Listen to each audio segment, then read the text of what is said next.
अस्सलाम वालेकुम नाजरीन, मैं हूं आपका होस्ट मैं Tariq Mahmood star express news से। सुनाएं क्या हाल है, ठीक है, खैरियत से हैं। अच्छा नाजरीन, इस वक्त एशिया की सबसे बड़ी बार जो है लाहौर बार, इसका जो है इलेक्शन ज़ोरों शोरों पे है। तो इस दफ़ा काफ़ी उम्मीदवार जो हैं वो मंजर यहाँ पर आए हैं। तो इस वक्त हमारे साथ senior advocate high court Rana Nayab साहब मौजूद हैं। इनसे पूछते हैं कि इलेक्शन का क्या जोर चल रहा है और इलेक्शन में कौन विन करेगा। तो जी अस्सलाम वालेकुम राना साहब। जी बिस्मिल्लाहिर्रहमानिर्रहीम। जी वालेकुम सलाम। राना साहब क्या हाल है, ठीक है, खैरियत से हैं? जी बिल्कुल, अल्लाह ताला का शुक्र है। अच्छा राना साहब, इस बार जो है एशिया की सबसे बड़ी बार का जो है वो इलेक्शन होने जा रहा है। तो आप इस इलेक्शन को कैसे देखते हैं कि कौन सा उम्मीदवार जो है वो सामने आएगा? देखिए जी, इलेक्शन लड़ना तो हर वकील का एक बुनियादी हक है और कुछ लोग हारते भी हैं, कुछ लोग जीतते भी हैं।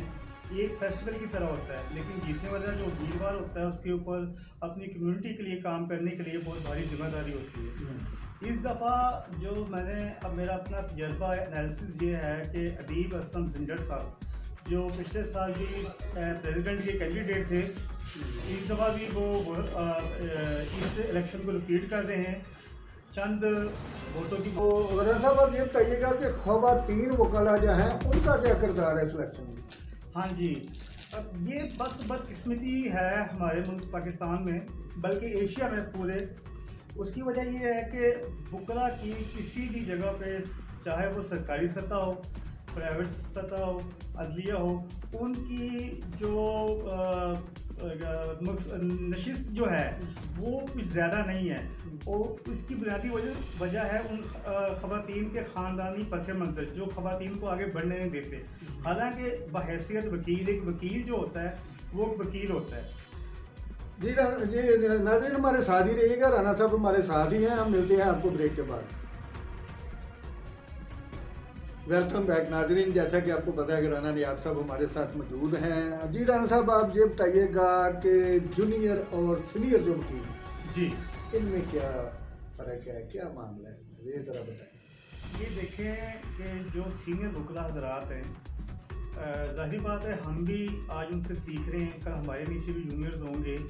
तो उन वकला को जो बेसिकली मसला जो नए आने वाले वकीलों को ये होता है कि जैसे दूसरे महकमों में लोग पढ़ाई करते हैं, तीन होते हैं, इसलिए हमारी हमेशा कोशिश रही है कि अदलिया के साथ बना के रखें। लेकिन कई दफ़ा सियासी प्रेशर की वजह से वो जो अदलिया है 2 से 3 हिस्सों में तकसीम हो जाती है। अच्छा, जब कोई हड़ताल की कोई वजह बनती है, कोई मसला मसल बन जाता है, तो जो है बार में हड़ताल हो जाती है कोर्ट कचहरी के अंदर, तो उसमें साइलिन को किन किन मुश्किलात का सामना होता है? मुश्किलात से पहले तो हमें ये वजह ढूंढनी चाहिए कि हड़ताल होती है, इसकी क्या वजह है। हड़ताल कई दफ़ा हमारी एक इकट्ठी कोर्स के लिए होती है, वकला के फलाह बहबूद के लिए। जैसे सिविल कोर्ट से जो अदालतें जो हैं मॉडर्न कचहरी में शिफ्ट की गई हैं, वो एक हमारी इकट्ठी कोर्स थी, एक हमारी इकट्ठी वजह थी।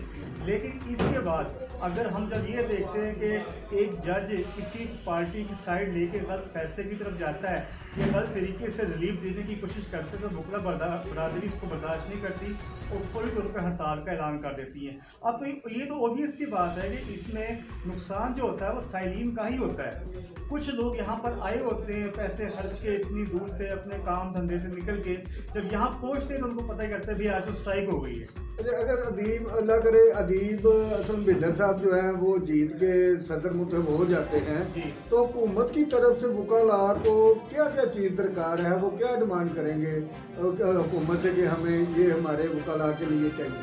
अदीब असलम भिंडर साहब ने 12 मरतबा तकरीर में, कॉमन मीटिंग में और जुलूसों में वकला बरादरी में ये 12 मरतबा और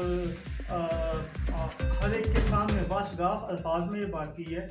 वकला बरादरी के लिए, जूनियर वकील के लिए जो हमारी पिछली डिस्कशन हो चुकी है कि उनका वजीफ़ा मुकर्रर होगा, सीनियर वकील को लाइव मेंबर के तौर पे अपनाया जाएगा, लाइब्रेरी की सूरत होगी, वकला की कॉलोनी बनाई जाएगी, वकला वेलफेयर ट्रस्ट हॉस्पिटल बनाए जाएंगे, उनकी हेल्थ इंश्योरेंस रखी जाएगी, उनकी फैमिली इंश्योरेंस रखी जाएगी।